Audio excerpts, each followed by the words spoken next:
Hello everyone, स्वागत है आप सभी का टॉपर्स प्राइम चैनल में। इस वीडियो में आज हम पढ़ेंगे ज्योग्राफी का नेक्स्ट टॉपिक ग्लोब और मानचित्र। ठीक है, दोनों टॉपिक इसमें कवर करेंगे। ठीक है, ग्लोब में हम अक्षांश और देशांतर रेखाएं पढ़ेंगे और उसके साथ ही कहाँ पर दिन बड़ा होता है, कहाँ पर छोटा होता है, वो सब कुछ जो है इसमें जानेंगे। ठीक है, मानचित्र में हम जो है अलग अलग टाइप के मानचित्र जो भी होते हैं, क्यों यूज़ किए जाते हैं, किस तरीके के उनमें चिन्ह यूज़ होते हैं, वो सब जो है देखेंगे। ठीक है, मतलब कंप्लीट देखेंगे। ग्लोब को इसमें पढ़ने के बाद आपको कहीं और पढ़ने की ज़रूरत नहीं पड़ेगी। ऐसे ही मानचित्र है पूरा कंप्लीट जो है कवर करेंगे। उसके बाद जो भी इंपॉर्टेंट क्वेश्चन होंगे वो देखेंगे। ओके, तो वीडियो अच्छी लगे तो लाइक कर दीजिएगा, चैनल को शेयर और सब्सक्राइब कर दें। और पीडीएफ के लिए लिंक आपको डिस्क्रिप्शन बॉक्स में दिया गया है। जिस भी आप एग्ज़ाम की तैयारी कर रहे हैं वहाँ जाके आप पीडीएफ ले सकते हैं। ओके, चलिए शुरू करते हैं। देखिए, अंतरिक्ष से देखने पर हमें पृथ्वी कैसी नज़र आती है? गोल आकार की नज़र आती है। लेकिन वो क्या है, पूर्ण तरीके से गोल नहीं है, यानी कि पूरी तरीके से हमारी पृथ्वी गोल नहीं है। ठीक है, दोनों ध्रुवों पर ये थोड़ी चपटी है और मध्य भाग से क्या है, उभरी हुई है। इस तरह की आकृति को क्या कहते हैं? भूआब या पृथ्व्याकार जो है कहा जाता है। ठीक है, हिंदी भाषा में भूआब का अर्थ होता है पृथ्वी के समान आकार का। ध्रुवों पर चपटी और भूमध्य रेखा पर उभरी होने के कारण पृथ्वी का भूमध्यवर्ती व्यास ध्रुवीय व्यास से लगभग 43 किलोमीटर अधिक है। अब देखिए, ये चीज़ आप याद रखिए, ध्रुवों पर कैसी है, चपटी है। ठीक है, और जो बीच भाग से है, भूमध्य रेखा जो है बीच से ही जाती है, तो उसके कारण क्या है, ये उभरी हुई है बीच में से। ओके, तो इसका जो भूमध्यवर्ती व्यास है ये कितना है? 12,756.6। ये पूछा जा सकता है पृथ्वी का। यहाँ पे आप देख सकते हैं ये वाला जो व्यास है, इसको बोला है भूमध्यवर्ती व्यास। ये 12,756.6 किलोमीटर है। ओके, और जो ध्रुवीय व्यास है, जो उत्तर ध्रुव से लेकर दक्षिण ध्रुव तक है, वो कितना है? 12,714 किलोमीटर। ओके, तो इसीलिए जो भूमध्यवर्तीय व्यास है वो 43 किलोमीटर ज़्यादा है। ठीक, तो इसीलिए हम नहीं कह सकते कि ये पूरी तरीके से गोल है, क्योंकि अगर पूरी तरीके से गोल होती तो भूमध्यवर्तीय व्यास और जो ध्रुवीय व्यास है वो दोनों ही बराबर होते। ठीक है, ऑब्वियस अब अगर बराबर नहीं है तो वो पूरी तरीके से गोल नहीं है, क्योंकि अगर आप एक सर्कल लेंगे तो उसमें व्यास आप कहीं से भी ले लीजिए, वो क्या रहेगा, बराबर ही रहेगा। ठीक है, व्यास को चाहे इस पोजीशन पे लो, चाहे इस पे लो, चाहे इस पे लो, वो बराबर रहेगा चारों तरफ से। ओके, तो इसीलिए हम कह रहे हैं कि जो पृथ्वी है वो गोल नहीं है। ठीक है, तो याद रखिए, इसमें बताया गया कि व्यास क्या है, अर्धव्यास क्या है और परिधि क्या है। परिधि क्या है? ये पूरा जब हम चक्कर पूरा करते हैं उसको हम परिधि बोलते हैं। ठीक है, व्यास ये पूरा जो सेंटर में से होके जाएगा, और इस व्यास को अगर हम हाफ कर दे तो ये हमारा अर्धव्यास हो जाएगा।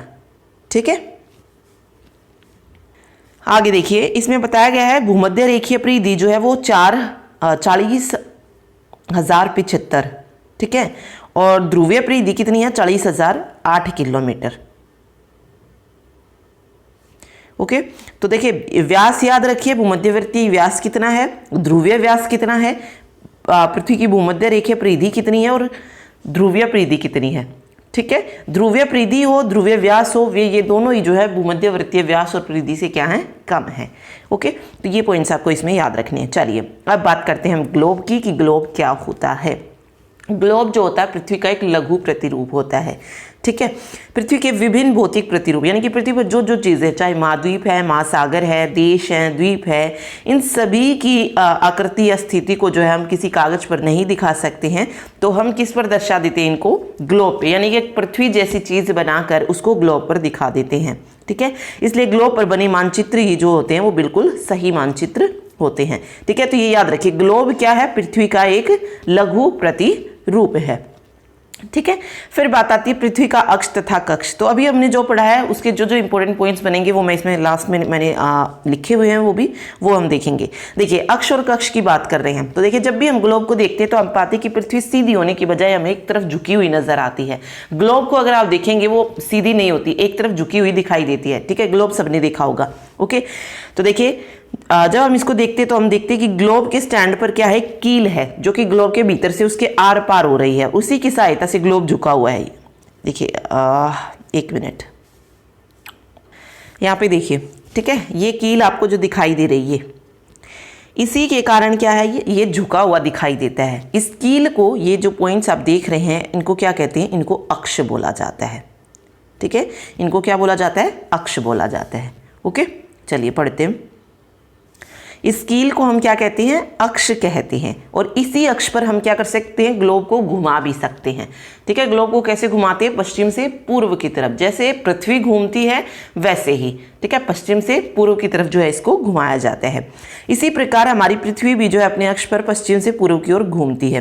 पृथ्वी का अक्ष अपने परिक्रमण तल से कितने डिग्री का कोण बनाता है, 66.5 डिग्री का कोण बनाता है। अर्थात पृथ्वी के घूर्णन करने का अक्ष उसके परिक्रमण कक्ष पर झुका हुआ है। देखिए यहाँ पे जो अक्षीय झुकाव होता है वो कितना है, 23.5 डिग्री है। ठीक है, और जो परिक्रमण तल पर है झुकाव वो कितना है, 66.5, यानी कि 66 डिग्री का वो क्या है, कोण बना रहा है। ये परिक्रमण कक्ष है।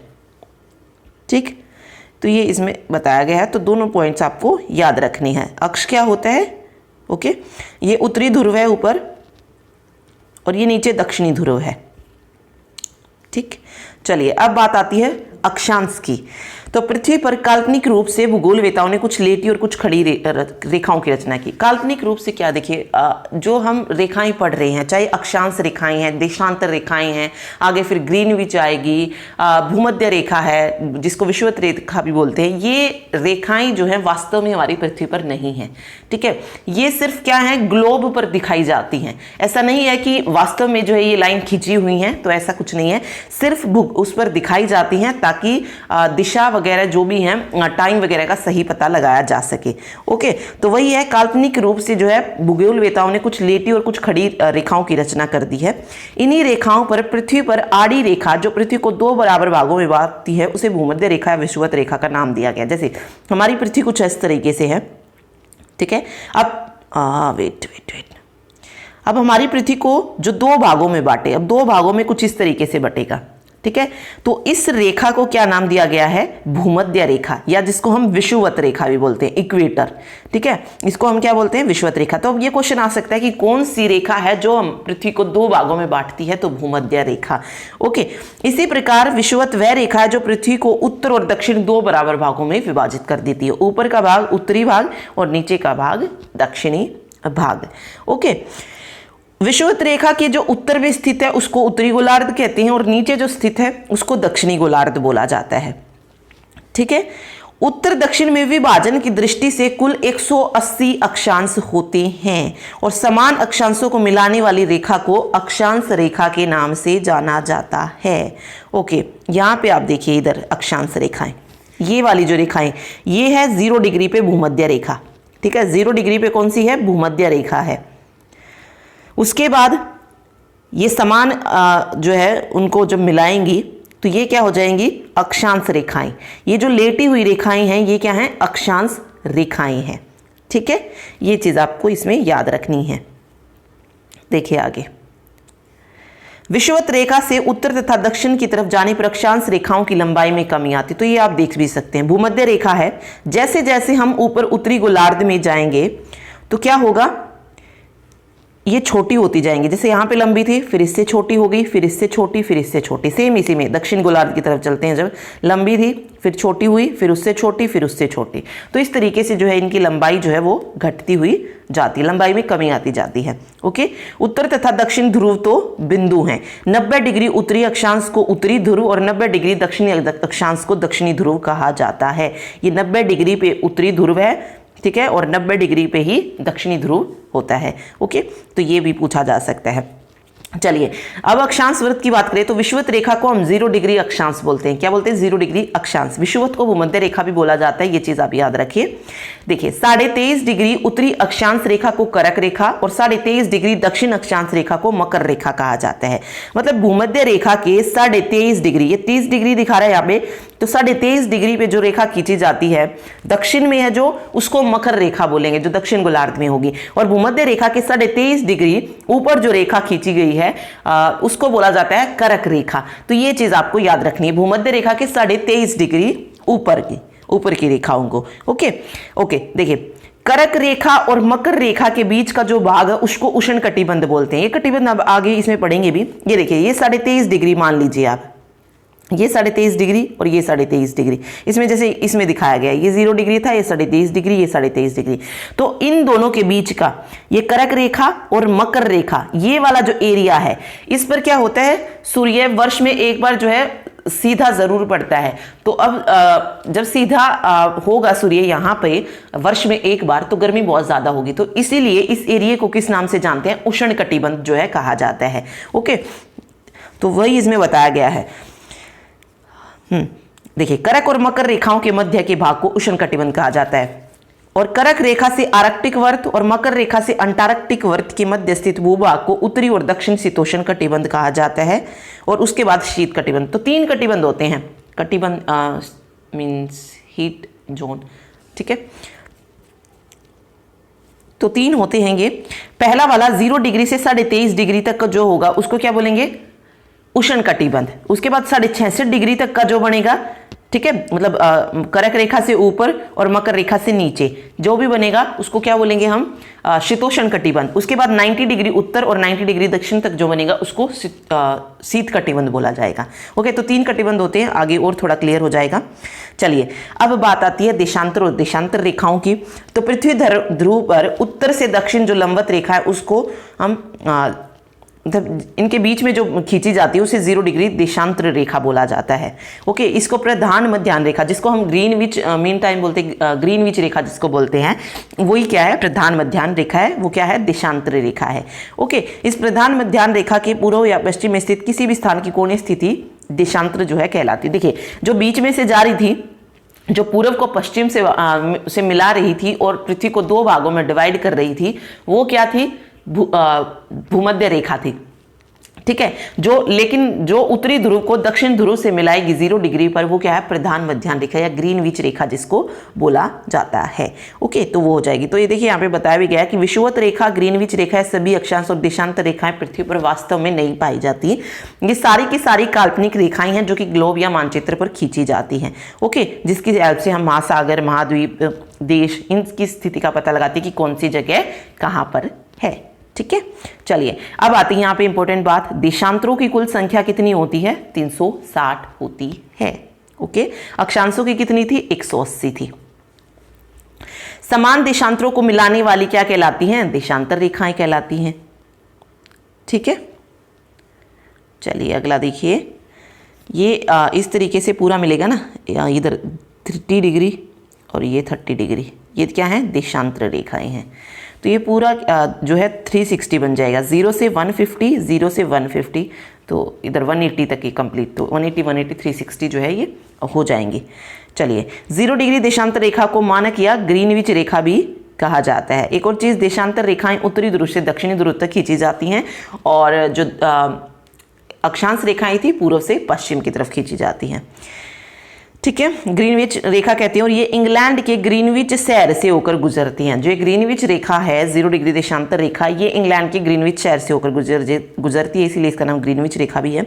इस रेखा के पश्चिम में स्थित 180 डिग्री देशांतर तक पश्चिमी देशांतर और पूर्व में 180 डिग्री देशांतर तक पूर्वी देशांतर, यानी कि ग्रीनविच रेखा की इस तरफ ये पश्चिमी देशांतर हो गया, ठीक है, सॉरी पूर्वी, यहाँ पे पूर्व होता है तो पूर्वी देशांतर, और यहाँ पे पश्चिमी देशांतर हो जाएगा, ठीक है, याद रखिएगा। चलिए, अब बात आती है स्थानीय और मानक समय की। तो पृथ्वी अपने अक्ष पर पश्चिम से पूर्व की ओर घूमती है। इसी वजह से पृथ्वी के पूर्वी भाग में क्या होता है, पहले सूर्योदय होता है और 24 घंटों में एक घूर्णन को वो पूरा करती है। ओके, इसी प्रक्रिया में पृथ्वी अपने अक्ष पर कितने डिग्री घूम जाती है, 360 डिग्री घूम जाती है। चूंकि 24 घंटे में पृथ्वी कितने डिग्री घूम रही है, 360 डिग्री घूम रही है, तो एक घंटे में कितना हो जाएगा, 15। देखिए, 24 घंटे में 360 डिग्री घूम रही है, तो एक घंटे में कितना हो जाएगा, 360/24, ठीक है, तो ये आ जाएगा 15 डिग्री। एक घंटे में कितना, 15 डिग्री। इसी तरीके से जब वो एक घंटे में यानी कि 60 मिनट में या कह लीजिए 15 डिग्री वो घूम रही है, कितने मिनट में, 60 मिनट में, ठीक है, तो एक डिग्री कितने में घूम जाएगी, 60/15, 4 मिनट में, ठीक है। तो ये बस आपको याद रखना है कि इस प्रकार पृथ्वी को 1 डिग्री घूमने में 4 मिनट का समय लग जाता है। ओके, देखिए यहाँ पे दिया गया है, पृथ्वी 15 डिग्री घूमती है 1 घंटे में यानी कि 60 मिनट में, तो 1 डिग्री घूमेगी 4 मिनट में, ठीक है।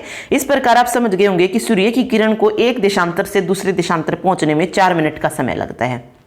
अब ये पृथ्वी है, यहाँ पर हमें पता है ये देशांतर लाइनें हैं, तो एक देशांतर यहाँ पर मान लीजिए सूर्य का प्रकाश है, तो यहाँ से दूसरे देशांतर में जाने के लिए कितना टाइम लगेगा, उसको 4 मिनट का टाइम लगेगा। इसी तरीके से फिर टाइमिंग हो जाएगी, जैसे यहाँ पर वहाँ पर 8 बजे हैं, तो दूसरे देशांतर में कितने बजे होंगे उस वक्त, 8:04 होंगे। ओके, इसी तरीके से अगर हम पश्चिम की तरफ जाएंगे तो 8 में से आप माइनस कर दीजिए, 7:56 का टाइम होगा। तो इस तरीके से होता है। चलिए आगे पढ़ लेते हैं इसको।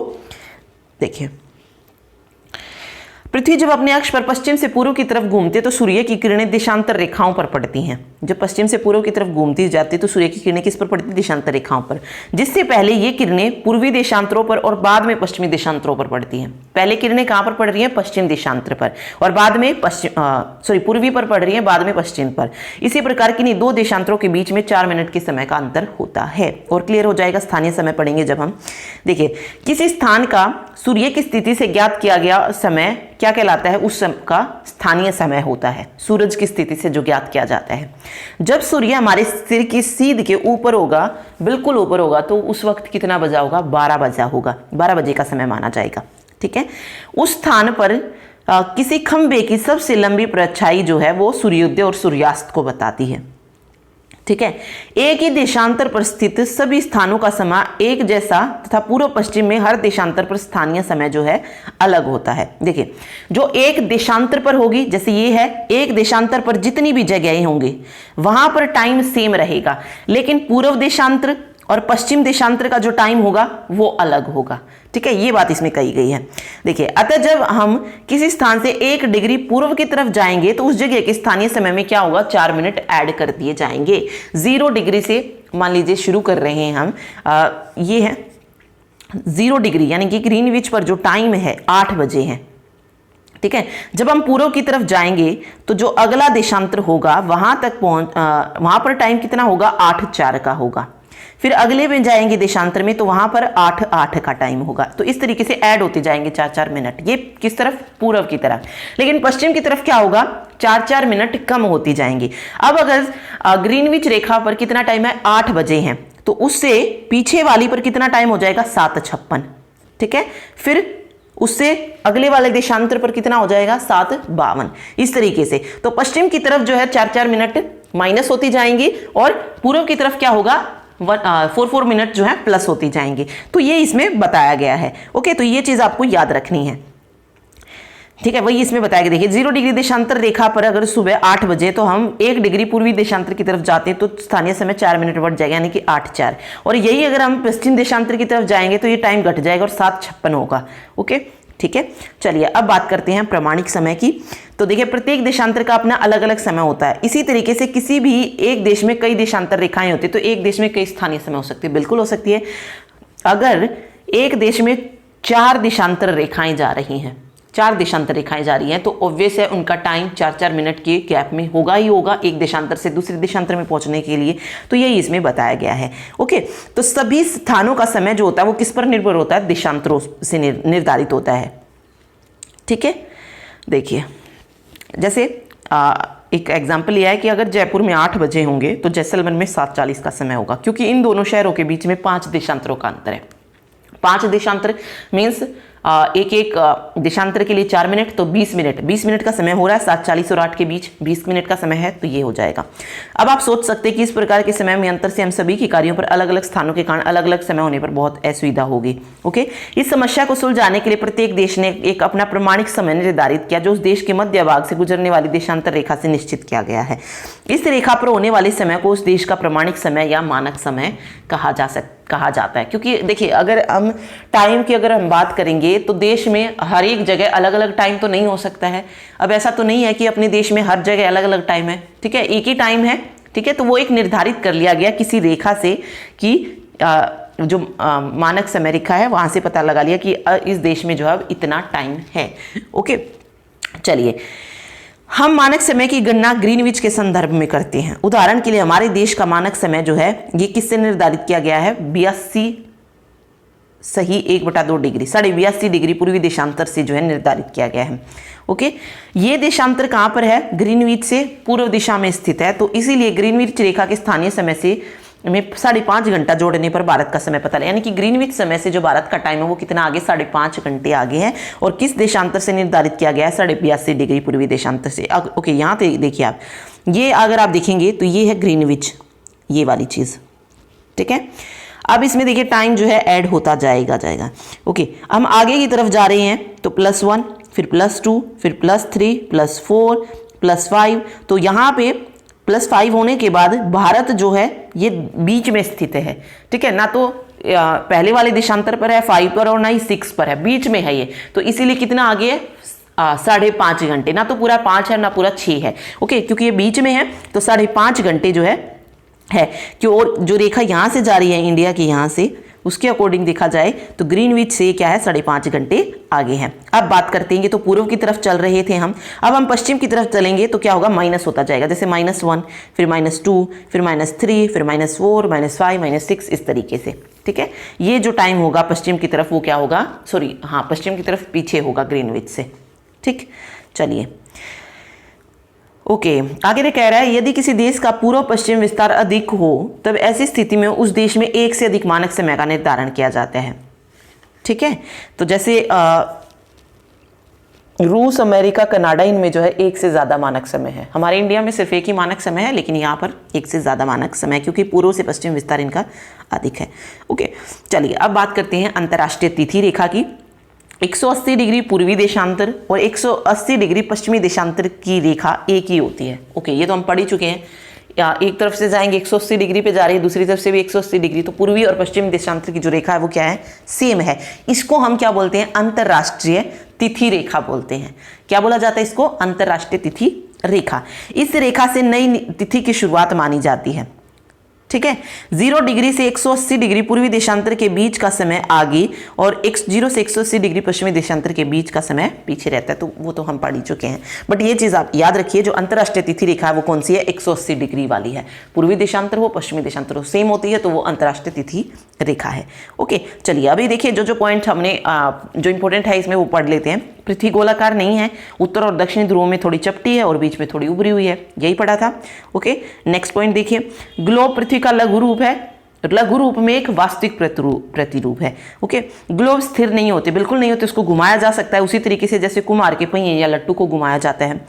और कैसे घूमता है ग्लोब को कैसे घुमाते हैं, पश्चिम से पूर्व की तरफ, क्योंकि हमारी पृथ्वी भी पश्चिम से पूर्व की तरफ ही घूमती है। एक सुई ग्लोब में झुकी हुई अवस्था में स्थित होते हैं, जिसको हम क्या कहते हैं, अक्ष कहते हैं। तो ये आप यहाँ पे देख सकते हैं, ये अक्ष हो जाएगा। ग्लोब पर वे दो बिंदु जिनसे होकर सुई गुजरती है उनको उत्तर और दक्षिणी ध्रुव, तो ये क्या है, ये दक्षिण ध्रुव है और ऊपर वाला उत्तर ध्रुव हो जाएगा। ग्लोब को इस सुई की चारों ओर पृथ्वी की भांति पश्चिम से पूर्व की ओर घुमाया जाता है, यही पढ़ा हमने। एक अन्य काल्पनिक रेखा भी ग्लोब को 2 बराबर भागों में बांटते इसे विषुवत वृत्त कहते हैं। यानी कि ये ग्लोब है, ये जो रेखा इसको बांटेगी उत्तरी ध्रुव और उत्तरी गोलार्ध और दक्षिणी गोलार्ध में, वो क्या है, विषुवत वृत्त उसको कहा जाता है। पृथ्वी के उत्तर में स्थित आधे भाग को उत्तरी गोलार्ध और दक्षिण वाले भाग को दक्षिणी गोलार्ध कहा जाता है। तो ये आप ये देख सकते हैं, ये विषुवत वृत्त है, इसके ऊपर वाला उत्तर ध्रुव की तरफ जा रहे हैं तो उत्तरी गोलार्ध और नीचे की तरफ दक्षिणी गोलार्ध हो जाएगा। विषुवत वृत्त से ध्रुवों तक सभी समानांतर वृत्तों को क्या बोला जाता है, अक्षांश रेखाएं। तो ये वाली चीज, ये अक्षांश रेखाएं हैं, लेटी हुई लाइनें जो हैं। अक्षांशों को किस में मापते हैं, अंश में मापा जाता है। अक्षांशों को किस में मापा जाता है, अंश में मापा जाता है। विषुवत वृत्त 0 अंश अक्षांश को कहा जाता है। पृथ्वी के दोनों ध्रुवों को मिलाने वाली रेखाओं को क्या कहते हैं, देशांतर रेखाएं। जैसे यहाँ पर ग्लोब हमने पढ़ा था, ये क्या है, ध्रुव है, उत्तरी ध्रुव और दक्षिण ध्रुव, तो इसको मिलाने वाली रेखाओं को क्या बोलते हैं, देशांतर रेखाएं बोला जाता है, ठीक है। चलिए आगे देखिए, समय को मापने का सबसे अच्छा साधन क्या है, पृथ्वी, चंद्रमा और ग्रहों की गति है। पृथ्वी पश्चिम से पूर्व की ओर घूमती है, अतः वे स्थान जो ग्रीनविच के पहले में है उनका समय आगे होगा और जो पश्चिम में है उनका समय पीछे होगा, ठीक है। पृथ्वी लगभग 24 घंटे में अपने अक्ष पर 360 डिग्री घूम जाती है, यानी कि 1 घंटे में 15 डिग्री और 4 मिनट में 1 डिग्री घूमती है। तो जो इंपॉर्टेंट पॉइंट्स था वो मैंने सारे ऐड करती हैं। अब जिसको भी PDF लेनी है, आपको जो सही लगे आप वो पढ़ सकते हैं, ठीक है। डिटेल भी रख दी है और इंपॉर्टेंट पॉइंट्स जो थे वो भी मैंने अलग से निकाल दिए हैं इसमें। ओके, चलिए ये बताया गया है कि लैटिट्यूड क्या है, इक्वेटर क्या है, प्राइम मेरिडियन, लॉन्गिट्यूड। देखिए लैटिट्यूड से पहले हम सबसे पहले इक्वेटर देखते हैं। इक्वेटर क्या है, भूमध्य रेखा को बोला जाता है। लैटिट्यूड क्या होती है, अक्षांश रेखाओं को बोलते हैं। तो जो लेटी हुई लाइनें होती हैं उसको लैटिट्यूड बोलते हैं, मीन्स अक्षांश रेखाएं। जो खड़ी हुई लाइनें होती है उसको लॉन्गिट्यूड बोला जाता है, मीन्स देशांतर रेखाएं। ओके, ग्रीनविच रेखा को प्राइम मेरिडियन बोलते हैं, तो ये चीज़ आप याद रखिए, क्योंकि किसी किसी को अक्षांश और देशांतर समझ नहीं आता है, लैटिट्यूड लॉन्गिट्यूड अच्छे से समझ लेते हैं, तो ये उनके लिए। ठीक है, चलिए आगे देखिए। भारत में गुजरात के द्वारका तथा असम के डिब्रूगढ़ के स्थानीय समय में लगभग 1 घंटा 45 मिनट का जो है अंतर होगा। भारत में 82.5 डिग्री को मानक याम्योत्र जो है माना गया है, यानी कि जो टाइम है वो यहाँ से लिया गया है। भारत ग्रीनविच के पूर्व 82.5 डिग्री पूर्व में स्थित है, तो यहाँ का समय ग्रीनविच के समय से 5.5 घंटा आगे है। ठीक है, ओके, महत्वपूर्ण अक्षांश दिए गए हैं। विषुवत वृत्त 0 डिग्री पर है, उत्तर ध्रुव जो है 90 डिग्री उत्तर में है और दक्षिणी ध्रुव 90 डिग्री दक्षिण में है। इसके अलावा और भी हैं। उत्तरी गोलार्ध में कर्क रेखा है जो कि 23.5 डिग्री उत्तर में है। दक्षिणी गोलार्ध में मकर रेखा है जो कि 23.5 डिग्री दक्षिण में है। और विषुवत वृत्त के 66.5 डिग्री उत्तर में उत्तर ध्रुव वृत्त है और 66.5 डिग्री में दक्षिण ध्रुव वृत्त है, जिसको शीतोष्ण कटिबंध भी बोला जाता है। ओके, चलिए अब बात आती है पृथ्वी के ताप कटिबंध की, यानी कि हीट जोन की। ओके, देखिए 3 होते हैं, उष्ण कटिबंध, शीतोष्ण और शीत कटिबंध।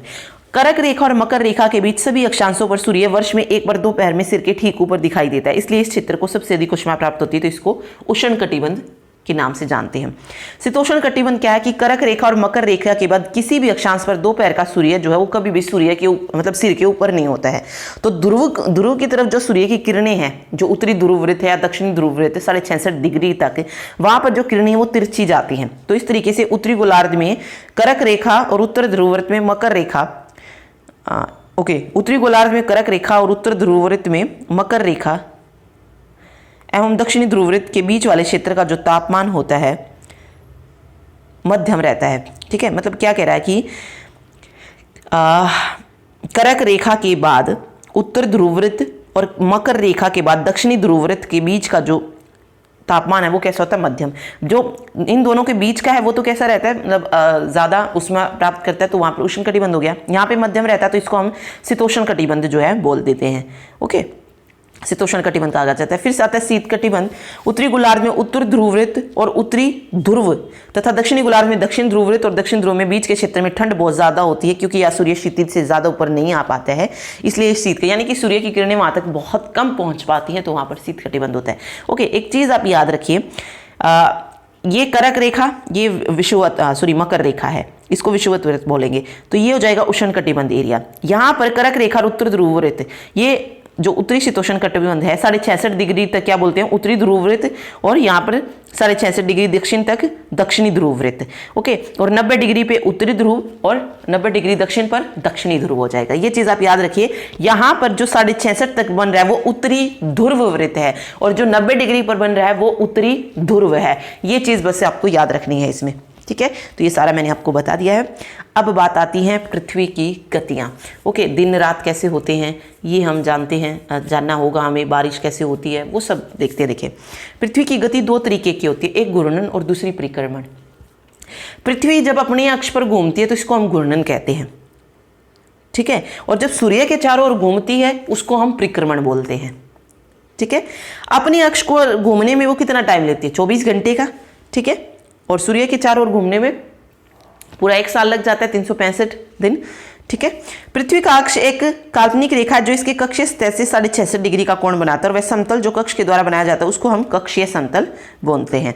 तो ये कक्ष के साथ कितने डिग्री का कोण बनाता है, 66.5 डिग्री का। ग्लोब पर वह वृत्त जो दिन तथा रात को विभाजित करता है उसको प्रदीप्ति वृत्त या इसको प्रकाश वृत्त भी आप बोल सकते हैं। यह वृत्त अक्ष के साथ नहीं मिलता है।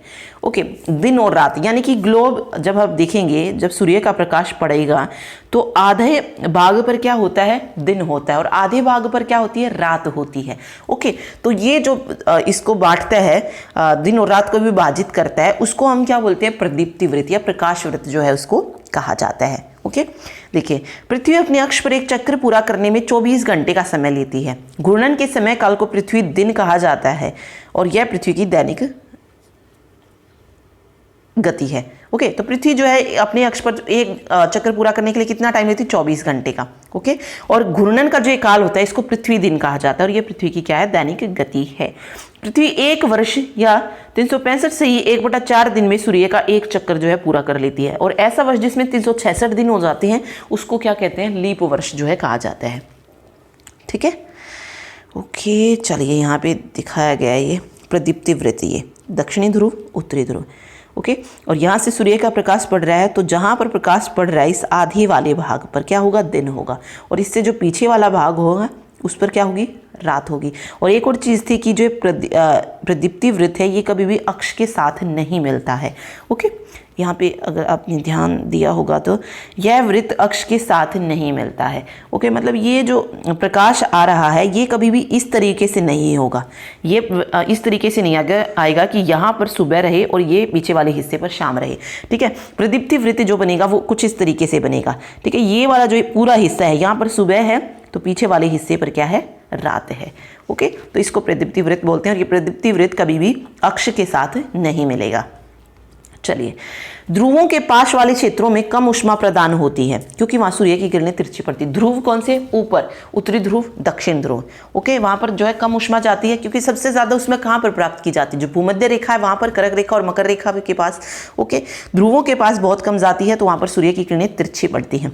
विषुवत वृत्त के उत्तरी भाग के क्षेत्रों में 21 जून को सबसे लंबा दिन होता है। उत्तर में जो है विषुवत वृत्त के ऊपर उत्तरी गोलार्ध में जो उत्तरी भाग है वहां पर 21 जून को सबसे लंबा दिन होता है और सबसे छोटी रात होती है। ठीक है, 21 जून को सबसे लंबा दिन और सबसे छोटी रात, कुछ भी पूछा जाए 21 जून को होता है। और पृथ्वी की इस अवस्था को क्या बोलते हैं, उत्तर अयनांत बोला जाता है। जब दिन लंबा और रात छोटी होती है तो इसको हम उत्तर अयनांत बोलते हैं।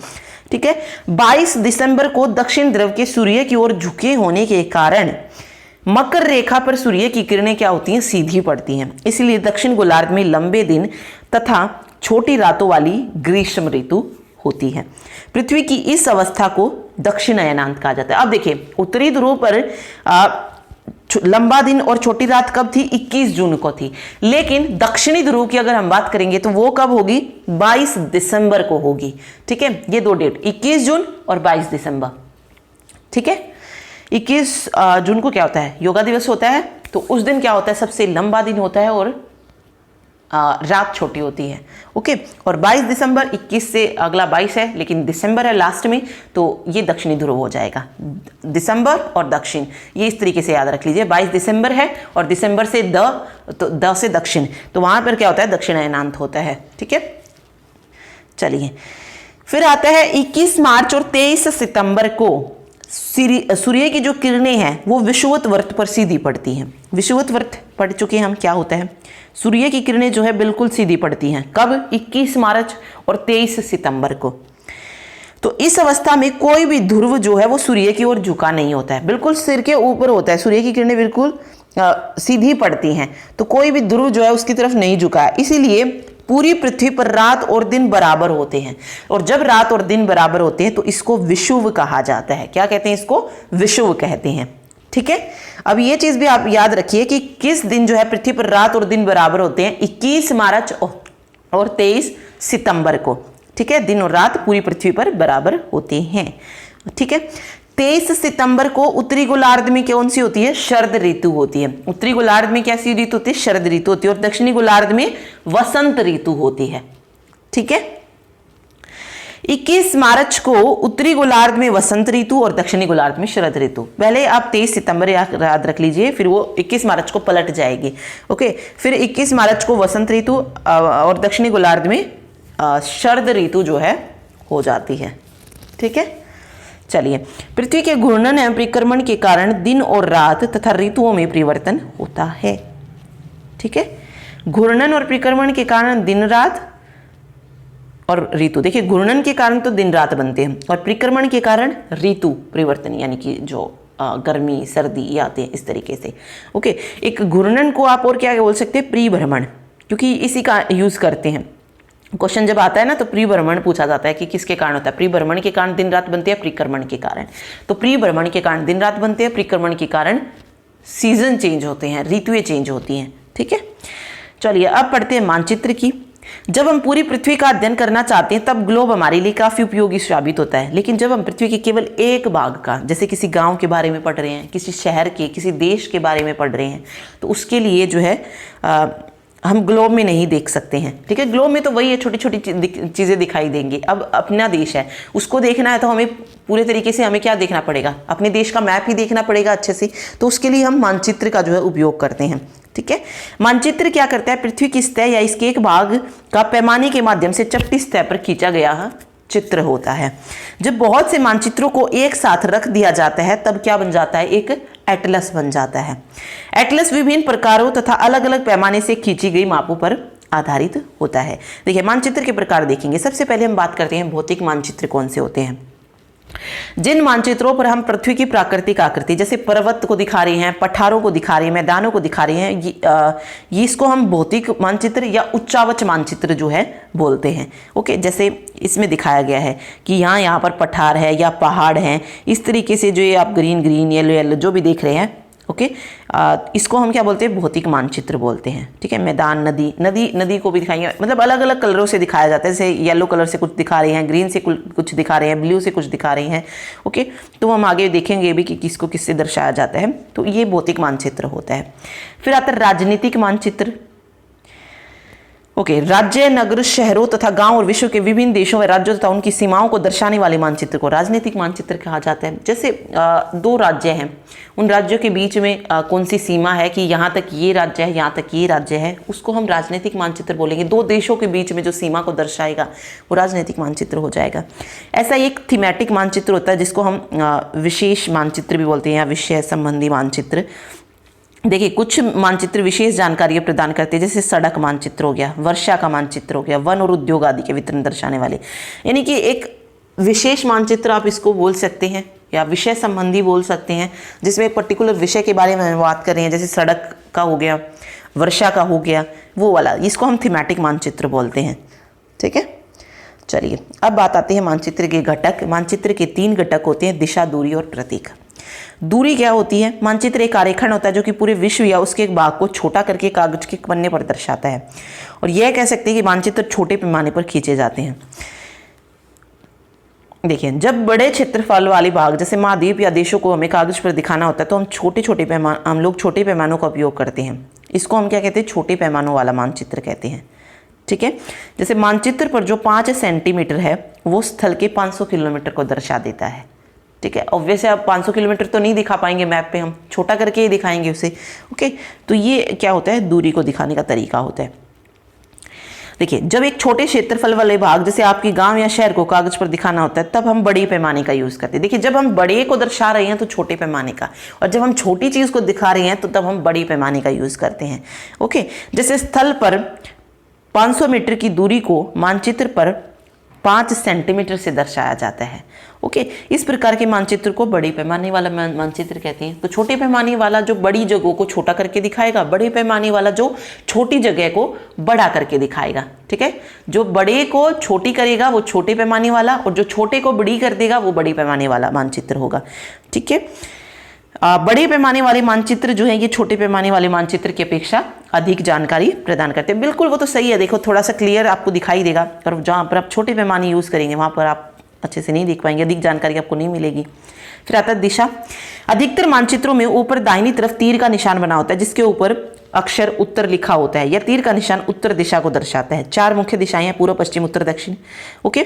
दिक् सूचक की सहायता से किसी भी स्थान की दिशा का पता लगा सकते हैं। यह एक ऐसा यंत्र है जिसकी सहायता से मुख्य दिशाओं का पता लगाया जाता है। देखिए दिशाएं क्या है, ये प्रधान दिग बिंदु है, उत्तर दक्षिण, उत्तर पूर्व, पूर्व दक्षिण पूर्व, ये दक्षिण पश्चिम, पश्चिम उत्तर पश्चिम, ओके।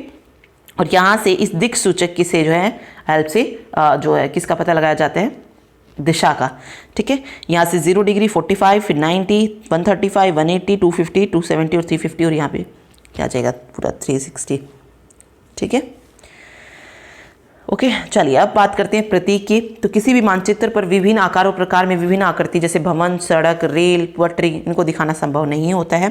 तो वे निश्चित अक्षर, छायाओं, रंग, चित्र या रेखाओं का उपयोग करके दर्शाए जाते हैं, इन्हें प्रतीक कहा जाता है, ओके। अब देखिए एक मानचित्र पर मुझे रेल की पटरी दिखानी है और कुएं दिखाने हैं, तो वहाँ पर रेल की पटरी बनाकर तो नहीं दिखाऊंगी कि यहाँ पे रेल की पटरी है पूरी तरीके से और यहाँ पे कुएं बने हुए हैं, ओके। तो उनको दर्शाने के लिए कुछ चिन्ह हम यूज़ करते हैं जिनको हम प्रतीक बोलते हैं, ओके। देखिए, मानचित्रों की एक विश्वव्यापी भाषा होती है जिससे सभी आसानी से समझ सकते हैं। ये क्या कहलाते हैं? रूढ़ प्रतीक इनको कहा जाता है। विभिन्न रंगों का उपयोग भी इसी उद्देश्य से किया जाता है। जैसे मानचित्र में नीले रंग का इस्तेमाल जलाशयों को दर्शाने के लिए करते हैं, भूरे रंग का पर्वत दिखाने के लिए, ठीक है, पीले रंग का पठारों को दिखाने के लिए और हरे रंग का मैदान को दिखाने के लिए यूज किया जाता है। ओके, तो उसमें हम ये तो नहीं बताएंगे ना कि ये मैदान है, या वाला हिस्सा ये जलाशय है, तो हम क्या करेंगे? कलर्स का यूज कर देंगे और नीचे जो है हिंट दे दिया जाता है कि भाई जो ब्लू कलर है ये जलाशयों के लिए यूज हुआ है, भूरा रंग है पर्वत के लिए यूज हुआ है। तो ये आपने मैप में देखा भी होगा, नीचे आपको दिया होता है हिंट, ठीक है, कि किस चीज को दर्शाने के लिए किया गया है। आगे देखिए, रेलवे लाइन, अगर आपको बड़ी लाइन दिखानी है तो इस तरीके से का सिंबल यूज करेंगे। मीटर लाइन है तो ऐसा हो जाएगा, रेलवे स्टेशन है तो ऐसा हो जाएगा, RS लिखा हुआ, ये देखिए, ठीक है। अब सड़कें पक्की हैं या कच्ची, देखिए पक्की है तो डबल लाइन हो जाएगी, कच्ची है तो डॉटेड लाइन हो जाएगी। अब सीमा में अंतरराष्ट्रीय सीमा है तो कुछ इस तरीके से होगी, राज्य की सीमा है तो ये हो जाएगी। ओके, ये 2 में थी, बोल्ड ज़्यादा थी, ये कम बोल्ड है, लेकिन ये 3 में है। और जिले की होगी तो बिल्कुल ऐसी हो जाएगी, single dotted without bold. Okay, नदी, कुआं, तालाब, नहर, पुल, देखिए नदी कुछ इस तरीके से दिखाई जाएगी ब्लू कलर में, जैसे वाटर दिखाया जाता है। कुआं जो है ये बिल्कुल ब्लैक कलर में दिखा दिया जाएगा, तालाब इस तरीके से जिसमें पानी दिखाई दे रहा है, नहर कुछ ऐसी होगी, पुल को ऐसा दिखा दिया जाएगा। तो ये कुछ चिन्ह होते हैं जिनको हम प्रतीक बोलते हैं, रूढ़ प्रतीक आप बोल सकते हैं। मंदिर को देख लीजिए, ऐसे दिखाया गया है, फिर गिरजाघर को दिखाया गया है, मस्जिद को दिखाया गया है, छतरी को दिखाया गया है। पोस्ट ऑफिस के लिए PO का साइन लगा देंगे, पोस्ट एंड टेलीग्राफ ऑफिस के लिए PTO, पुलिस स्टेशन के लिए PS, बस्ती, कब्रिस्तान, पेड़, घास। तो ये जो है कुछ प्रतीक होते हैं जो कि मानचित्र पर दर्शाए जाते हैं। ओके, चलिए अब बात करते हैं रेखा चित्र की। रेखा चित्र एक आरेखन है जो पैमाने पर आधारित, नौकरी, याददाश्त पर और स्थानीय प्रक्षेपण पर आधारित होता है। ओके, देखिए रेखा चित्र क्या होता है, देखिए या एग्जाम्पल से समझते हैं।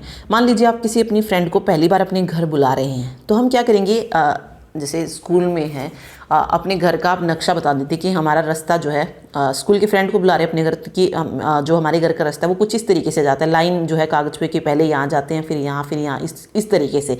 इसको बोला जाता है रेखा चित्र, ठीक है, जिसमें हमें पैमाने की ज़रूरत नहीं पड़ती है। हम क्या करते हैं, जो हमारी याददाश्त होती है उस पर ये बेस्ड होता है। ओके, तो हम क्या कह सकते हैं कि रेखा चित्र में जो दूरी होती है, जो दिशाएं होती है, वो सही क्रम से नहीं दिखाई जाती है, जबकि मानचित्र में क्या होता है, दूरी और दिशाएं जो है वो सही जो है दिखाई जाती हैं। ओके, तो ये रेखा चित्र होता है। फिर एक खाका होता है, एक छोटे क्षेत्र का बड़े पैमाने पर खींचा गया रेखा चित्र खाका कहा जाता है। छोटे क्षेत्र का बड़े पैमाने पर जो खींचा जाता है, ठीक है, तो आप कह सकते हैं कि किसी छोटे क्षेत्र का बड़े पैमाने पर खींचा गया रेखा चित्र क्या कहलाता है? खाका कहलाता है। खाके में जो है उस क्षेत्र की जो है बहुत ज़्यादा जानकारी जो है दर्शाई जाती है, और इसे बनाने में कुछ ज़्यादा टाइम भी नहीं लगता है। और खाके जो पैमाना होता है 1 सेंटीमीटर या 1 मीटर, इससे कुछ अधिक जो है होता है 1 सेंटीमीटर से। देखिए, किसी कमरे की लंबाई और चौड़ाई जिसे मानचित्र में नहीं दिखाया जा सकता है, उस समय हम लोग बड़े पैमाने वाले एक रेखा चित्र खींच सकते हैं जिसे खाका कहा जाता है। ठीक है, जैसे अगर आपको स्कूल का खाका तैयार करना है कि जो कमरों की स्थिति वो लंबाई और चौड़ाई बतानी है, तो वहाँ पर हम बड़े पैमाने का यूज़ कर सकते हैं, तो वो खाका होता है। ठीक है, चलिए अब बात आती है क्वेश्चंस की। क्वेश्चन पढ़ते हैं। देखिए क्वेश्चन है, देशांतर रेखाओं की संख्या है, कितनी है देशांतर रेखाओं की संख्या? पहली बात तो देशांतर रेखाएं कौन सी होती हैं? जो खड़ी लाइनें होते हैं, ठीक है, जो उत्तर ध्रुव को दक्षिणी ध्रुव से मिलाती हैं। ओके, वो तो क्या हो जाएगी? ग्रीनविच रेखा। तो वहाँ पे जो समानांतर रेखाएं होती हैं उनको हम बोलते हैं देशांतर रेखाएं। तो कितनी संख्या होती है? 360 होती है। तो यहाँ पे जो करेक्ट आंसर हो जाएगा वो कितना हो जाएगा? 360 क्या है? देशांतर रेखाएं हैं। ठीक है, सी ऑप्शन। अगला देखिए, 23.5 डिग्री उत्तरी अक्षांश से 23.5 डिग्री दक्षिणी अक्षांश के मध्य स्थित है। इसने पूछा 23.5 डिग्री उत्तरी अक्षांश से 23.5 डिग्री दक्षिण। देखिए कर्क रेखा और मकर रेखा होती है, तो उसके बीच में कौन सा होता है? उष्णकटिबंधीय क्षेत्र होता है। तो फर्स्ट ऑप्शन यहाँ पे करेक्ट हो जाएगा, उष्णकटिबंधीय क्षेत्र। ठीक है, फिर कह रहा है कि 23.5 डिग्री दक्षिणी अक्षांश से 66.5 डिग्री दक्षिणी अक्षांश के मध्य स्थित है। ओके, कर्क रेखा से ऊपर उत्तरी ध्रुववृत्त, उत्तरी ध्रुववृत्त कहाँ तक था? 66.5 डिग्री उत्तरी में और 66.5 डिग्री दक्षिणी अक्षांश में। तो इसको हम क्या बोलते थे? शीतोष्ण कटिबंधीय बोलते थे। ठीक है, फिर कह रहा है कि 66.5 दक्षिणी अक्षांश से 90 डिग्री दक्षिणी अक्षांश के बीच में जो स्थित है उसको शीत कटिबंध बोला जाता है। अब यहाँ पे दक्षिणी की बजाय वो उत्तरी अक्षांश भी देगा, तब भी वो आंसर शीत कटिबंधीय क्षेत्र ही रहेगा। ठीक ठीक है। चलिए अगला देखिए, पृथ्वी की प्रति घंटा गति कितनी है? पृथ्वी की प्रति घंटा गति बतानी है कि कितनी है। तो करेक्ट आंसर जो हो जाएगा, देखिए, तो पृथ्वी की प्रति घंटा गति होती है 1666.67 किलोमीटर पर आवर। ठीक है। चलिए आगे है, अक्षांश वृत्त की जो महत्वपूर्ण विशेषताएं वो क्या है? सभी अक्षांश एक दूसरे के समानांतर होते हैं, तो बिल्कुल होते हैं। उत्तर दक्षिण दिशा दर्शाते हैं। हाँ, तो ये भी सही है। अक्षांश जो होती है वो ऐसी लाइन होती है ना, लाइन क्या कहते हैं, लेटी हुई लाइन है, तो वो बताती है कि वो उत्तर में है या दक्षिण में, तो उत्तर दक्षिण दिशा बताते हैं। सभी अक्षांश देशांतर वृत्त को समकोण पर काटती हैं। जितनी भी अक्षांश रेखाएं होती है वो समकोण पर काटती हैं, तो ये बिल्कुल सही है। ठीक है, तो उपरोक्त सभी जो है यहाँ पे करेक्ट हो जाएगा। ठीक, चलिए अगला देखिए, नेक्स्ट है, पृथ्वी का आकार कैसा है? पृथ्वी का आकार बताना है। तो पृथ्वी कैसी है? चपटी है, तो बी ऑप्शन चपटा है, बी जो है यहाँ पे करेक्ट हो जाएगा। सूर्य की किरणों में पूर्व से पश्चिम की ओर बढ़ते समय एक देशांतर पार करने में कितना समय लगता है? पूर्व से पश्चिम की ओर बढ़ते समय तो कितना लगता है? 4 मिनट का, 4 मिनट का ही टाइम लगता है। मतलब वही बोला इसने कि एक देशांतर में जाने में कितना टाइम जो है लगता है। ओके, तो ये 4 मिनट जो है हो जाएगा। फिर कह रहा है कि 0 डिग्री देशांतर को क्या कहते हैं? 0 डिग्री देशांतर पूछा है, तो इसको जो है प्रमुख देशांतर रेखा जो है बोला जाता है। ठीक है, प्रधान मध्याह्न रेखा भी जिसको बोलते हैं, तो ये हो जाएगा। किसी स्थान की विषुवत वृत्त से उत्तर या दक्षिण की कोणीय दूरी को कहा जाता है? विषुवत वृत्त से उत्तर या दक्षिण की कोणीय दूरी पूछा है, तो इसको बोलेंगे अक्षांश। ठीक है, क्या बोलेंगे इसको? अक्षांश बोला जाएगा। कृक वृत्त किस गोलार्ध में है? तो कृक वृत्त उत्तरी गोलार्ध में हो जाएगा।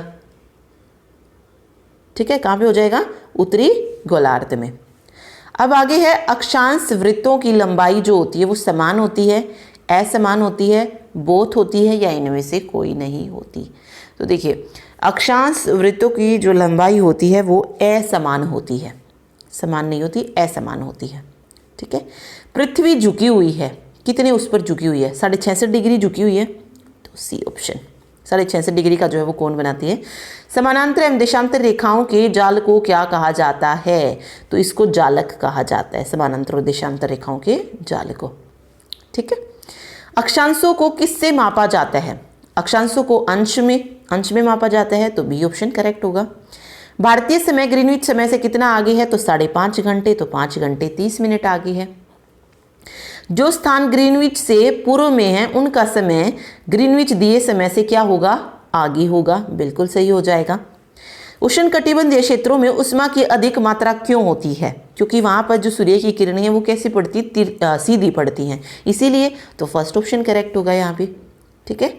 और सूर्य की किरणें तिरछी कहाँ पर पड़ती हैं? उत्तरी दक्षिणी ध्रुववृत्त और दक्षिणी ध्रुववृत्त में। और जहाँ पर सूर्य की किरणें नहीं पड़ पाती हैं वो क्या है?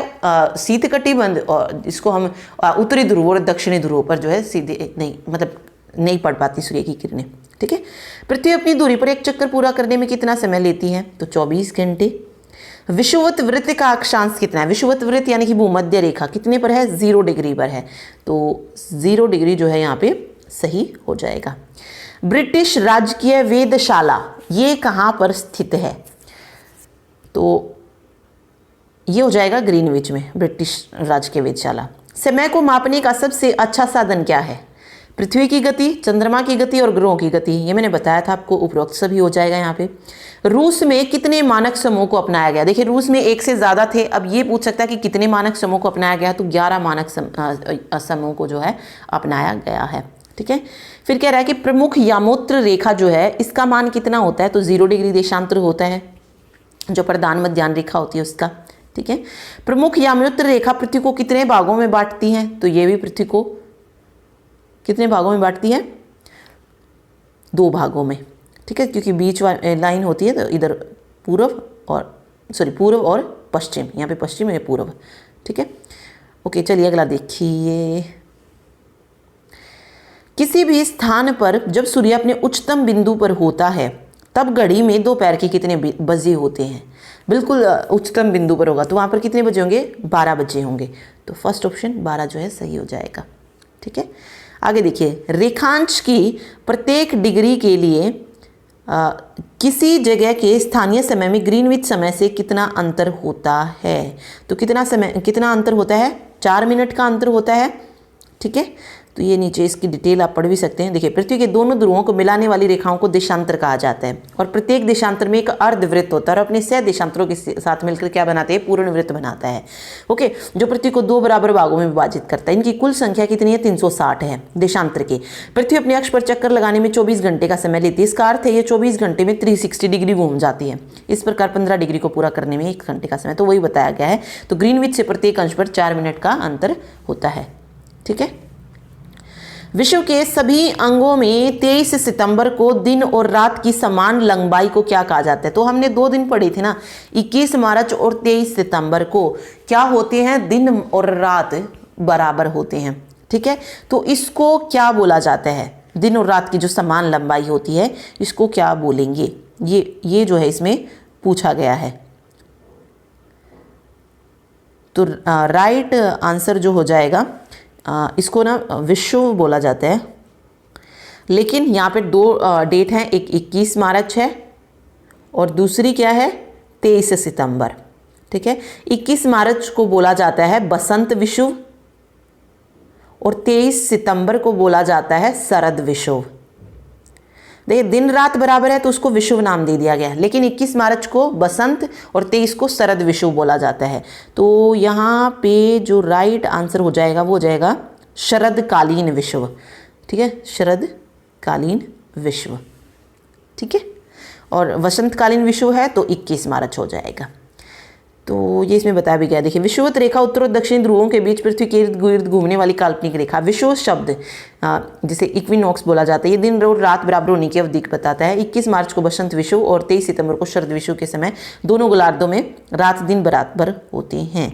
21 मार्च को सूर्य उत्तरी गोलार्ध में प्रवेश करते समय तथा 23 सितंबर को दक्षिणी गोलार्ध में प्रवेश करते समय विषुवत रेखा पर पहुंचता है।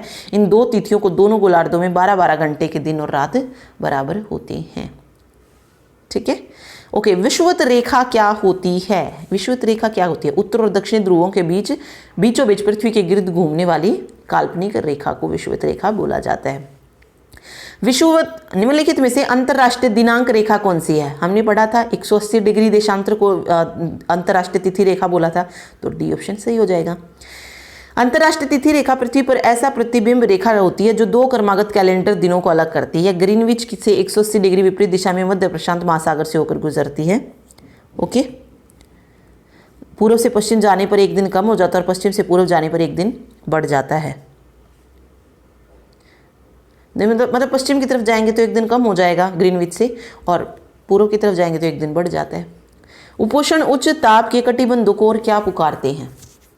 उपोषण उच्च दाब के कटिबंधों को हॉर्स एल्टीट्यूड यानी कि अशव अक्षांश भी जो है बोला जाता है, तो हॉर्स एल्टीट्यूड नहीं लैटिट्यूड हो जाएगा। ओके, देखिए, उपोषण उच्च ताप के कटिबंध को हॉर्स लैटिट्यूड यानी कि अश्व अक्षांश कहा जाता है। 30 से 35 डिग्री अक्षांशों के मध्य दोनों गोलार्धों में उपोषण उच्च वायुदाब की जो स्थिति है वो पाई जाती है।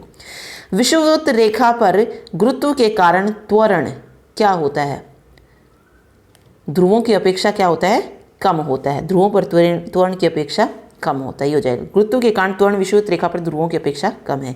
कर्क रेखा नहीं गुजरती है, तो कर्क रेखा कहाँ से नहीं गुजरती, पाकिस्तान से जो है नहीं गुजरती है। ठीक है, क्योंकि कर्क रेखा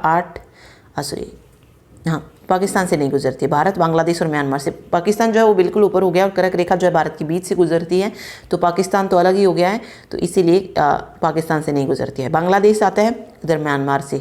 ठीक, तो ये बताया गया है। भूमध्य रेखा किस देश से होकर नहीं गुजरती है, इसने पूछा किस देश से होकर नहीं गुजरती है, तो मैक्सिको से होकर नहीं गुजरती है, बाकी तीनों से है। इसके अलावा देखिए, भूमध्य रेखा मैक्सिको से होकर नहीं गुजरती है। भूमध्य रेखा Congo, Kenya, Indonesia, Brazil, Somalia, Colombia और मालदीव इन देशों से होकर गुजरती है। ठीक है, देखिए आगे, प्रमुख याम्योत्र का मान कितना होता है, 0 डिग्री होता है। शीत कटिबंध किसके नज़दीक पाया जाता है, ध्रुवों पर पाया जाता है शीत कटिबंध। ठीक है। विषुवत वृत्त पर तो उष्णकटिबंध हो गया, और कर्क रेखा के बाद कौन सा होता है? उत्तरी ध्रुव वृत्त होता है, या शीतोष्ण कटिबंध जिसको हम बोलते हैं, ठीक है। तो इसीलिए ये वाला ध्रुवों पर सही हो जाएगा। आगे है देशांतरों की कुल संख्या कितनी है? तो 360 है। दक्षिण ध्रुव वृत्त स्थित है, दक्षिण ध्रुव वृत्त किस में है? दक्षिणी गोलार्ध में होगा, ठीक है। ग्रिड किसका जाल होता है? ग्रिड जाल होता है समानांतर रेखाओं और देशांतरीय यामियोत्तरा का, ठीक है। 23 सितंबर को दक्षिणी गोलार्ध में कौन सी ऋतु होती है? ये पूछा है 23 सितंबर को दक्षिणी गोलार्ध में। अब देखिए ये चीज़ें हमने पढ़ी थी। वसंत ऋतु जो है 23 सितंबर को होती है दक्षिणी गोलार्ध में, ठीक है। तो वसंत ऋतु सही जो है यहाँ पे हो जाएगा कि 23 सितंबर को दक्षिणी गोलार्ध में वसंत ऋतु होती है। किस दिन दिन और रात बराबर होते हैं? तो 23 सितंबर और 21 मार्च को होते हैं, तो फर्स्ट ऑप्शन करेक्ट है। पृथ्वी सूर्य के चारों ओर किस कक्ष में घूमती है? किस कक्ष में घूमती है ये पूछा है, तो राइट आंसर जो हो जाएगा वो होगा अंडाकार, ठीक है। 21 जून को किस पर सूर्य की किरणें सीधी पड़ती हैं? 21 जून को, तो राइट आंसर हो जाएगा सूर्य की किरणें जो है 21 जून को सीधी पड़ती हैं विषुवत पर, नहीं सॉरी 21 जून को सूर्य की किरणें सीधी पड़ती कर्क वृत्त पर, ठीक है। सबसे अधिक ठंड कहाँ पड़ती है? भारत में, पाकिस्तान में, ध्रुवों पर या विषुवत वृत्त पर? तो सबसे ज़्यादा जो ठंड होती है वो किस पर होती है? ध्रुवों पर होती है, ओके। क्योंकि वहाँ तक सूर्य की किरणें जो हैं वो नहीं पहुँच पाती हैं, तो सबसे ज़्यादा ठंड जब सूर्य की किरणें नहीं पहुँचेंगी तो वहीं हो जाएगी, ठीक है। तो राइट आंसर हो जाएगा ध्रुवों पर।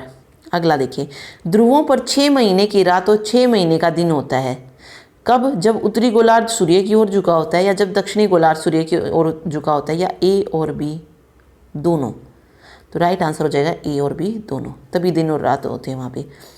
पृथ्वी को एक बार घूर्णन करने में कितना समय जो है लगता है? तो 23 घंटे 56 मिनट का लगता है, ठीक है। मतलब पूरा 24 नहीं होता है। दिन और रात हमेशा 12-12 घंटों के कहाँ पर होते हैं?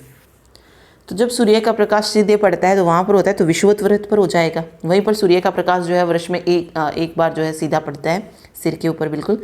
पृथ्वी द्वारा सूर्य के चारों ओर चक्कर लगाना क्या कहलाता है? तो सूर्य के चारों ओर पूछा तो इसको परिक्रमण बोलेंगे। घूर्णन कब होता है? जब अपने अक्ष पर चक्कर लगाती है। पृथ्वी का अक्ष इसकी कक्षीय सतह से कितने का कोण बनाता है? तो कक्षीय सतह से 66 डिग्री का कोण बनाता है, ठीक है।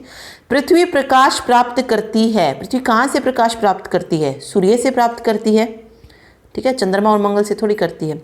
ऑस्ट्रेलिया में किस ऋतु को क्रिसमस का पर्व मनाया जाता है? मतलब किस ऋतु को जो है क्रिसमस का पर्व जो है मनाया जाता है? तो ग्रीष्म ऋतु में, ठीक है। लीप वर्ष में कितने दिन होते हैं? तो लीप वर्ष में 366 दिन, ठीक है। लीप वर्ष में फरवरी माह में कितने दिन होते हैं? तो लीप वर्ष में फरवरी माह में हो जाएंगे 29 दिन, ठीक। इनमें से कौन सा वर्ष लीप वर्ष है? लीप वर्ष निकालने के लिए 4 से डिवाइड कर लीजिए, वो लीप वर्ष हो जाएगा, ठीक है। तो 2004, ठीक है। चलिए, पृथ्वी की 21 जून की अवस्था को क्या कहा जाता है? 21 जून की अवस्था को तो इसको उत्तर अयनांत बोला जाता है। वेट, 2 चीज़ें हमने पढ़ी थी, उत्तर अयनांत और दक्षिण अयनांत, ठीक है। तो 21 जून को बोला जाता है उत्तर अयनांत। तो 21 जून की अवस्था को उत्तर अयनांत बोलेंगे। दक्षिण अयनांत कौन सी होती है? 22 दिसंबर, जहाँ पर मतलब दक्षिणी गोलार्ध में क्या होता है कि दिन जो होता है वो बड़ा होता है और रातें छोटी होती हैं। और 21 जून को उत्तरी गोलार्ध में क्या होता है? दिन बड़ा होता है और रातें छोटी होती हैं। तो 21 जून वाली जो होती है उसको उत्तरी अयनांत बोलते हैं, और जो यही दिशा जो दक्षिणी गोलार्ध में होती है उसको दक्षिणी अयनांत बोला जाता है, ठीक है। तो ये बताया गया है। प्रदीप्ति वृत्त अक्ष के साथ नहीं मिलता है, कुछ कह नहीं सकते हैं ना। देखिए, प्रदीप्ति वृत्त अक्ष के साथ कभी नहीं मिलता, ये मैंने आपको बता ही दिया पहले। यदि पृथ्वी की घूर्णन गति न हो तो क्या होगा? आधे हिस्से पर हमेशा दिन रहेगा, ठीक है। दिन रात होगा ही नहीं, मतलब आधे हिस्से पर दिन और आधे हिस्से पर रात रहेगा अगर पृथ्वी घूमेगी ही नहीं तो। पृथ्वी की गतियां हैं घूर्णन और परिक्रमण दोनों है, 2 गति होती है पृथ्वी की, घूर्णन और परिक्रमण, तो ये जो है सही हो जाएगा। लीप वर्ष कितने साल बाद आता है? देखिए लीप वर्ष कितने साल बाद आता है? 4 साल बाद, यानी कि 4 से डिवाइड कर पाए तो 4 साल बाद, इनमें से कोई नहीं हो जाएगा। 4 ईयर लेटर जो है लीप वर्ष होता है। पृथ्वी सूर्य के चारों ओर किस पथ पर चक्र लगाती है? पृथ्वी सूर्य के चारों ओर जो है दीर्घवृत्ताकार पथ पर जो है चक्कर लगाती है। सामान्यतः एक वर्ष को किन किन ऋतुओं में बांटा जाता है? गर्मी, सर्दी, वसंत या उपरोक्त सभी? तो उपरोक्त सभी हो जाएगा। दक्षिणी गोलार्ध में उत्तरी गोलार्ध की अपेक्षा उत्तर एवं दक्षिण का अयनांत अलग अलग होता है एक समय में, या कुछ कह नहीं सकते। तो देखिए दक्षिणी गोलार्ध में अलग होता है अयनांत और उत्तरी गोलार्ध में अलग, क्योंकि उत्तरी गोलार्ध में अयनांत कब होता है? उत्तरी अयनांत 21 जून को होता है और दक्षिणी में 22 दिसंबर को होता है, तो अलग अलग समय पर होता है। ठीक है। 23 सितंबर को उत्तरी गोलार्ध में कौन सी ऋतु होती है? 23 सितंबर को पूछा है उत्तरी गोलार्ध में, तो कौन सी हो जाएगी? शरद ऋतु। ठीक है। और दक्षिणी गोलार्ध में क्या होती है 23 सितंबर को? वसंत ऋतु होती है। दोपहर को हमारी छाया छोटी क्यों दिखाई देती हैं? छोटी होने का रीज़न क्या है? क्योंकि इस समय जो किरणें होती हैं वो कैसे पड़ती हैं? लंबवत पड़ती हैं, इसीलिए छोटी दिखाई देती है छाया। चलिए आगे है, मोटे तौर पर मानचित्र कितने प्रकार के होते हैं? देखिए मोटे तौर पर मानचित्र जो है 2 तरीके का होता है। ठीक है, राजनीतिक और भौतिक। वैसे तो हमने ऊपर 3 पढ़े थे, जैसे थीमेटिक भी था एक, बट जो मेन होते हैं ना इसमें वो राजनीतिक और भौतिक मानचित्र ही माना जाता है। थीमेटिक नहीं, थीमेटिक को नहीं कंसिडर करते हैं।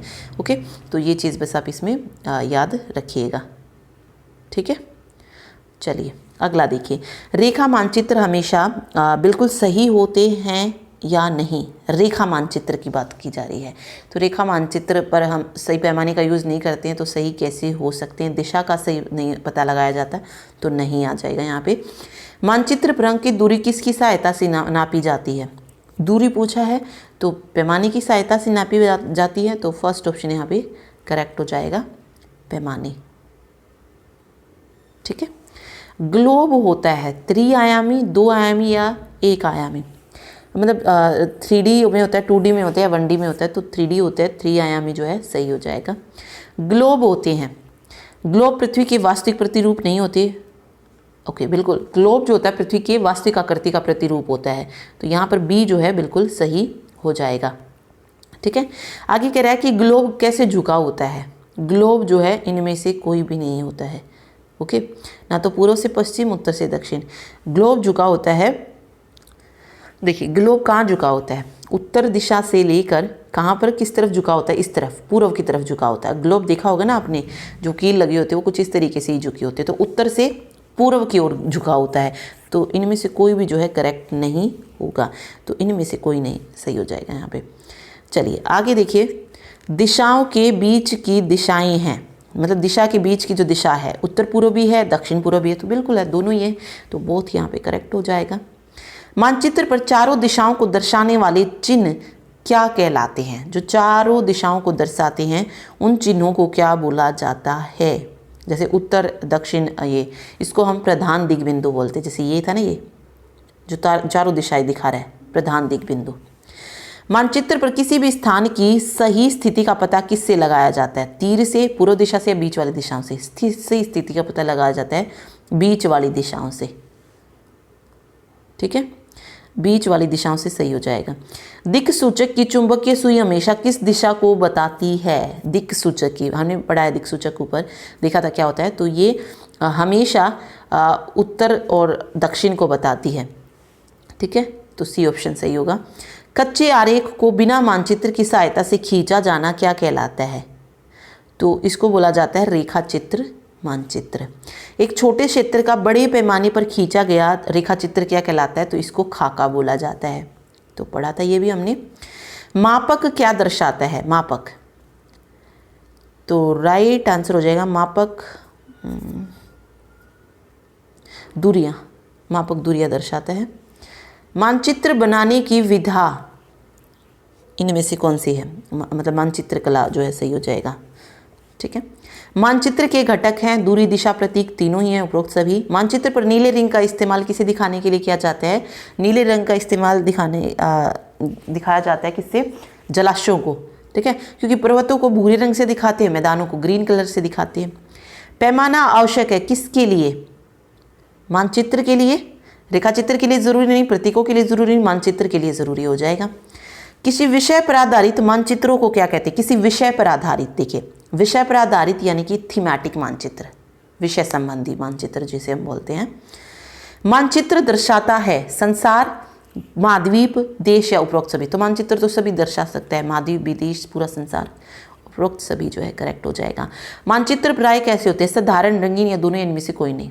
तो मानचित्र जो होते हैं वो रंगीन ही होते हैं। थीमेटिक मानचित्र दर्शाता है सड़क, वर्षा, वन, इनको बिल्कुल सही है। प्रतीक किस प्रकार मानचित्र के अध्ययन में सहायक हैं? देखिए प्रतीकों की सहायता से मानचित्र को आसानी से पढ़ा जा सकता है, प्रतीक भाषागत समस्या को हल करते हैं, बिल्कुल सही है, बहुत करेक्ट है यहाँ पे। मानचित्र पर अक्षांश तथा देशांतरों का वास्तविक निरूपण होते हैं या नहीं? मानचित्र पर नहीं, बिल्कुल नहीं होता अक्षांश और देशांतरों का, क्योंकि ये तो ग्लोब पर होता है ना, तभी नहीं। मानचित्र के पद तल पर कौन सी दिशा होती है? पद तल पर पूछा है कौन सी दिशा होती है, तो दक्षिणी हो जाएगी, बिल्कुल नीचे की तरफ जो होगी। ओके, तो ये क्वेश्चन हो गए इसके।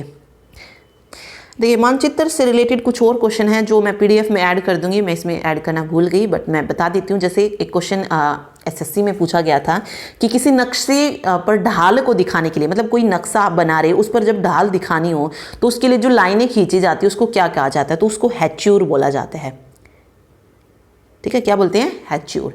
ओके, फिर एक आता है कि बराबर अंतराल पर उसी ऊंचाई के स्थानों को जोड़ने वाली काल्पनिक रेखाएं क्या कहलाती है? वैसे हम ये आगे पढ़ेंगे भी, कंटूर लाइन जिसको बोला जाता है बराबर रेखाओं को मिलाने के लिए, ठीक है, तो ये हम आगे वैसे पढ़ लेंगे, उसमें आ जाएगा।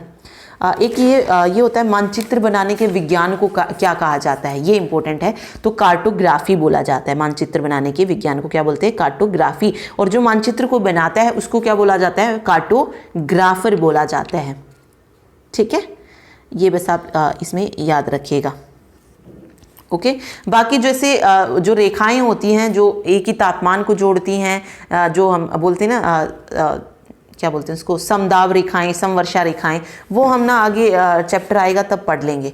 ओके, तो अभी मानचित्र में सिर्फ इतना ही इम्पोर्टेंट था, ये याद रखिए आप, ठीक। तो टॉपिक कंप्लीट होता है। अगर वीडियो अच्छी लगी हो तो लाइक ज़रूर कर दीजिएगा। मिलते हैं नेक्स्ट टॉपिक में, नेक्स्ट वीडियो में नेक्स्ट टॉपिक के साथ, जिसमें हम महाद्वीप और महासागरों के बारे में पढ़ेंगे कंप्लीट, क्योंकि एक क्वेश्चन महाद्वीप महासागर से ज़रूर पूछा जाता है, तो वो भी इम्पोर्टेंट है। Thank you so much.